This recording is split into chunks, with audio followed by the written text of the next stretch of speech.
In 1998, Death would release their final studio album, The Sound of Perseverance. That album contains the current song in question, Flesh and the Power It Holds, which is in my opinion one of Death's finest moments. The longest song in Death's catalog, this song explores, both lyrically and musically, the excitement and perverse pleasures of life, how we can become sucked in by the temptation of hedonistic pursuits and consequently destroyed by it. In the next few minutes, I intend to explain to you why and hope to give you some new perspective on this amazing track. And as this video plays out, I encourage you to listen along to the song.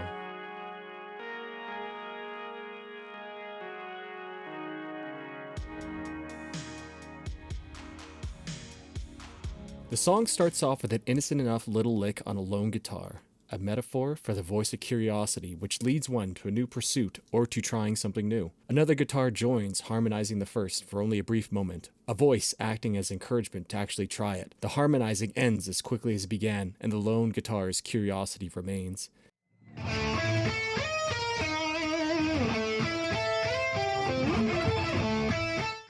As it plays the second time, the second guitar joins again, and both guitars spiral upward, the second guitar leading the first to try the new pursuit. Then boom! The full band joins in. The lone guitar is now enticed by even more. The bass, the drums, and the second guitar all together, telling the tale of excitement and virtues of the pleasures one can experience in the flesh.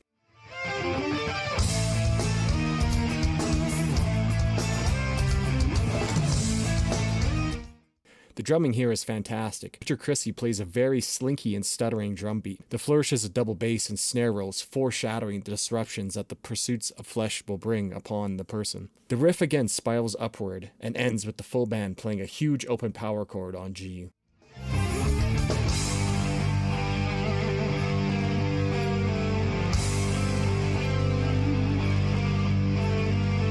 The person in question is finally tempted to try it. A beautiful passage in G minor is played, with the pedal on the open G string.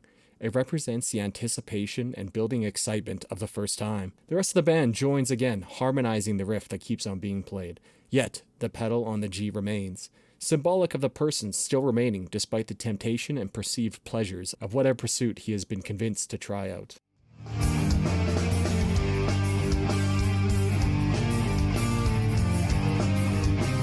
This part here, one of my favorites of the song, exemplifies the thrill and euphoria of the first time.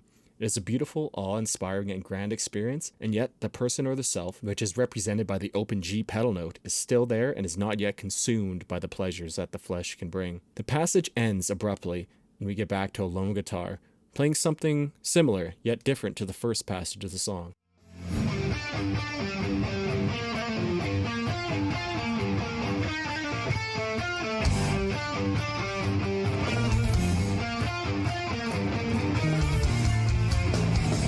It is less curious and more confident, evident of the growing fascination with this new pleasure. The band joins in sporadically again, but this time it's more violent and erratic, until finally, at over a minute and 15 seconds into the song, we are finally done with the intro. This intro leads us into what I call Riff 1. This will make sense within the context of Death songs, as Chuck Schuldiner had a unique way of writing music that maybe I will explain further in a different video. Let me know if that's something that interests you. Riff 1 comes in with furious intent.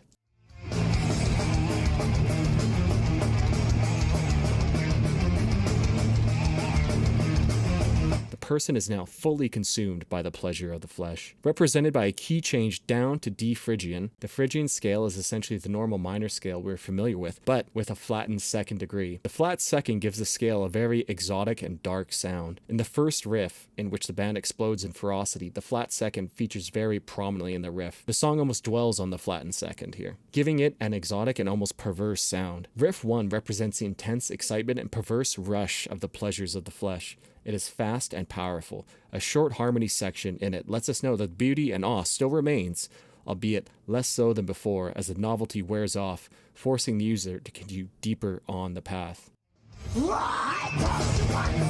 With a short pause in instrumentation, we get Chuck's screened vocals. I told you once, but I'll say it again. When you live the flesh, it's the beginning of the end.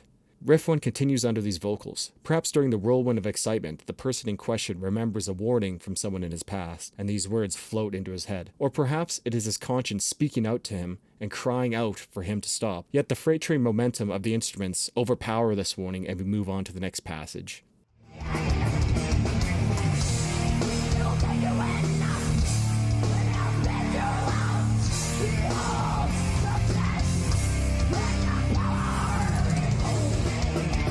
will take you in, it will spit you out. Behold the flesh and the power it holds.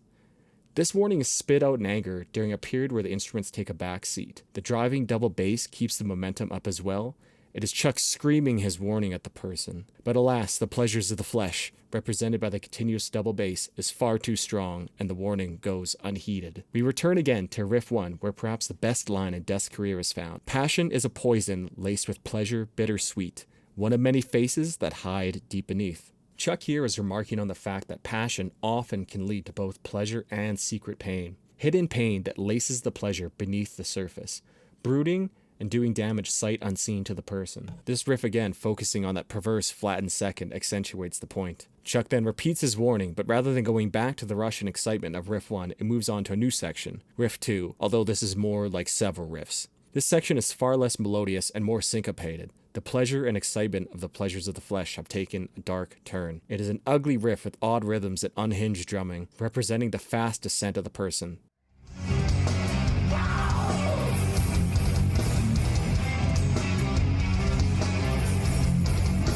The lyrics in this part outline this. Touch, taste, breathe, consumed. These are screamed over top of the riff, which degenerates and becomes more and more heavy and deranged. As he screams consumed, the riff explodes with double bass and harmonizing of the odd chugging pattern.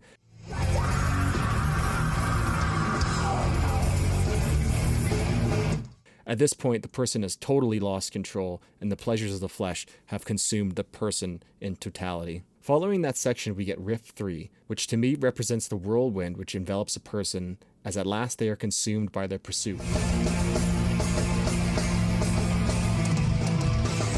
It is almost beautiful, but it remains ugly. The guitars and bass are lacking in attack and syncopated rhythms like the riffs preceding it, representing the personal lack of will to fight the pleasures and representing the total descent and submission of the person into the dark pleasures. Following this, we get riff 4, which is similar to riff 1, but different.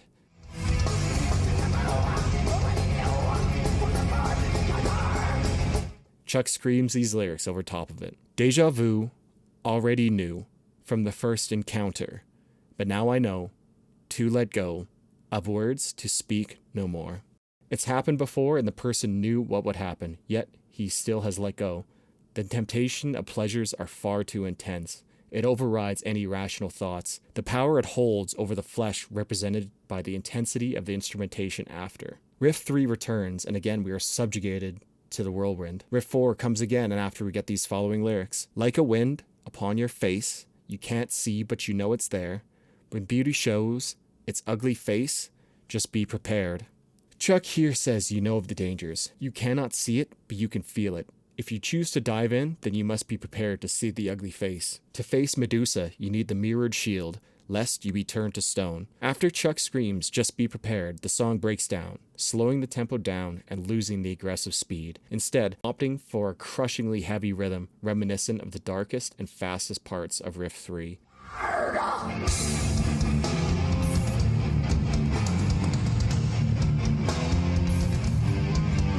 But instead of fast double bass drumming, Richard Christy gives us a pounding tom groove. This represents the person in question breaking down fundamentally as a person, as the pleasures of the flesh have completely consumed them. Following this, Chuck breaks down the song even further into an odd, clean guitar riff, which is shortly joined by other instruments.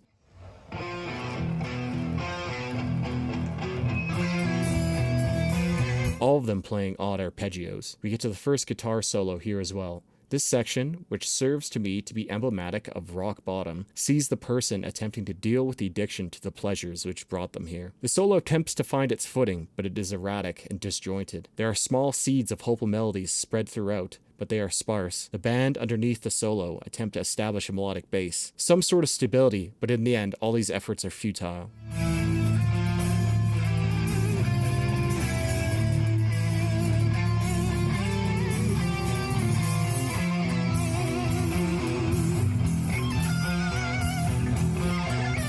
As the solo progresses, the solo again becomes more erratic. The stable bass is never quite established. This passage, to me, resembles a person trying to take back control. From rock bottom, the person attempts to cleanse himself, exorcise himself of the demons, if you will. However, it is all futile. The solo abruptly ends, and we get the bass by itself, again playing a very ugly arpeggio. The band joins in, similar to the intro, but juxtaposed very differently.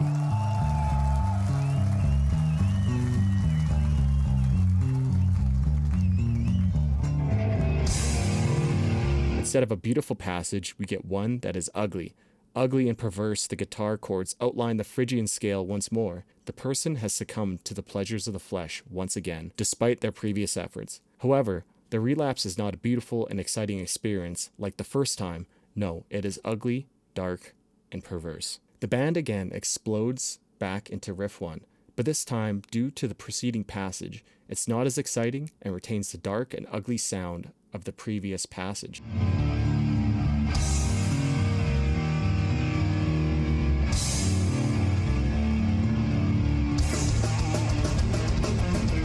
Despite being the same, quite a genius musical move here, using the juxtaposition of a passage before the riff to influence how you hear the following riff. Very, very, very cool. He says these lyrics, "Passion burns like fire carried by the wind, the end of a time to begin." The lyrics here change perspective. Instead of a direct warning, the person perhaps is reflecting to himself, or even perhaps he is warning someone else. He reflects on how passion spreads and can quickly spiral out of control, like how a strong wind can cause a small bushfire to become a great wildfire in short order. The warning is once again spit out in anger, and we get the next verse. "It builds you up one way and tears you right back down. A time to begin, the end of a time." Once again, perhaps a moment of clarity or self-reflection sees them recognize the pleasures of the flesh. It builds you a new identity, yet destroys everything about you. The flipping of the last 2 lines of those verses are very clever as well. The song is finished by repeating everything from riff 2 onwards to the breakdown. After hearing how dark the solo and previous sections are, these sections take on an even more hopeless and desperate feel, ending subtly on the warning that, when beauty shows its ugly face, just be prepared. And we are left wondering what happens. A sudden end to a tragic tale. A true metal masterpiece, one that is sorely underrated in the broader metal community. Thanks for watching. Cheers. Thank you. Thank you very much.